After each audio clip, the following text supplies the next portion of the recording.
In today's video, I'm going to teach you how to send big files with Outlook. Sending large files through email can sometimes be challenging due to size limitations. But with Outlook, there's an easy way to get around this. Let's dive into the process so you can share those hefty files without any hassle. First things first, open your Outlook application.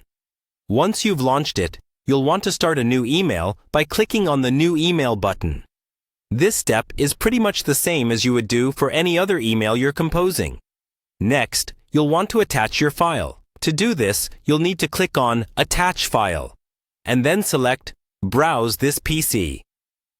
From here, navigate to the location on your computer where the file you want to send is saved, and select it. This is where you'd typically attach the file directly to your email. However, things can get a little tricky if the file is on the larger side. Now, if your file exceeds Outlook's size limits, you will see a message that says, File too large.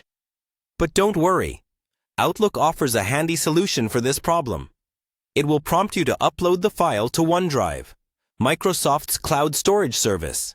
You'll simply click Upload to OneDrive, which is a convenient feature that Outlook automatically suggests when a file is too large to send as an attachment.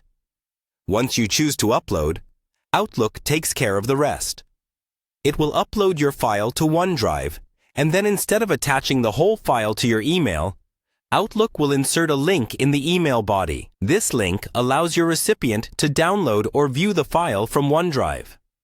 This method not only bypasses email size restrictions, but also makes it easier for your recipients to access the file without clogging up their inbox. After the file has been successfully uploaded and the OneDrive link has been added, you can proceed with finishing up your email. Go ahead and add your recipient's email address, a relevant subject line, and compose your message as you normally would. Make sure you've included all the information your recipient may need to access and understand the contents of the file. Once you're satisfied with everything, it's time to hit Send. Your email, along with a link to the large file, will be on its way to your recipient, providing them with a seamless, accessible way to download or view the file. So, there you have it. By following these steps, you can easily send large files using Outlook without any hassle. Using OneDrive not only helps you work around size limitations, but also ensures your files are safely stored in the cloud. Thanks for watching, and remember to subscribe for more helpful tips.